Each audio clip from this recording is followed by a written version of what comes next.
Hi guys, welcome back RS classes में आपका स्वागत है। तो आज आपके लिए बहुत ही इंपॉर्टेंट टॉपिक क्लास 10th का जो बोर्ड एग्जाम में आने वाला सेंट्रल आइडिया है fire and ice. Fire and ice की हिंदी मीनिंग क्या होगी? आग और बर्फ। आग और बर्फ ये दोनों एक दूसरे के विपरीत हैं। चलो आओ देखते हैं इसके सेंट्रल आइडिया को बिना देर किए हुए। The poem fire and ice. Fire and ice को आप क्या करेंगे? हाईलाइट कर देंगे।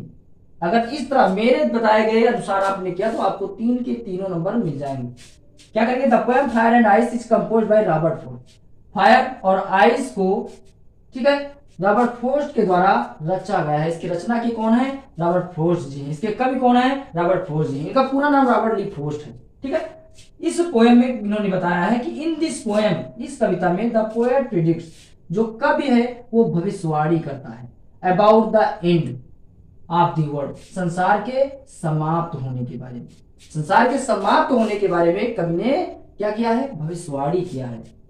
वो कहता है कि सब पीपुल से, कुछ लोग कहते हैं दैट की the world will and in fire. कुछ लोग कहते हैं कि यह संसार आग से समाप्त हो जाएगा। कुछ लोग कहते हैं कि यह संसार जो है वो आग से समाप्त हो जाएगा और आइस। और कुछ लोग कहते हैं कि यह संसार बर्फ से समाप्त हो जाएगा। ठीक है, बर्फ से कैसे समाप्त हो जाएगा? बर्फ पिघल जाएगी, पूरे संसार में पानी ही पानी हो जाएगा, कोई भी नहीं बचेगा। फिर क्या है? According to the poet, poet के अनुसार, पोएट के अनुसार fire stands for desire. Fire क्या है? इच्छा को व्यक्त करता है। जो फायर है वो किसको व्यक्त करता है? इच्छा को व्यक्त करता है। And ice stand for hate. और जो कि बर्फ जो है वो किसको व्यक्त करती है? नफरत को व्यक्त करती है। वो नफरत को व्यक्त करती है। टू फुलफिल हिज डिजायर, अपनी इच्छाओं को पूरा करने के लिए, अपनी इच्छाओं को पूरा करने के लिए the man will destroy the natural resource. अपनी इच्छाओं को पूरा करने के लिए मनुष्य ने क्या किया है? प्राकृतिक स्रोतों को नष्ट कर दिया। ठीक है, अपनी इच्छाओं को पूरा करने के लिए मनुष्य ने प्राकृतिक स्रोतों को नष्ट कर दिया।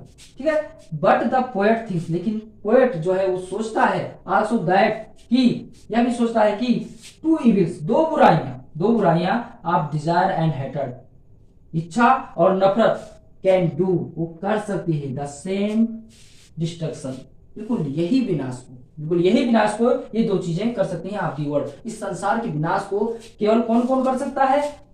डिजायर और हेटेड, इच्छा और नफरत इस संसार को समाप्त करने के लिए पर्याप्त। इस सेंट्रल आइडिया में या इस पोएम में 2 फिगर ऑफ स्पीच का यूज किया है। आपको फिगर ऑफ स्पीच जरूर यूज करना है। Personification and metaphor figure of speech are use in this poem. Personification मतलब मानवीकरण और रूपक अलंकार को इस कविता में यूज किया गया है। अगर आप इस तरह से लिखते हैं तो आपका 3 नंबर कोई काट भी नहीं सकता है। आपसे हम मिलते हैं नेक्स्ट वीडियो में। अगर वीडियो अच्छी लगी हो तो शेयर जरूर करें, लाइक कर दें, कमेंट जरूर करें।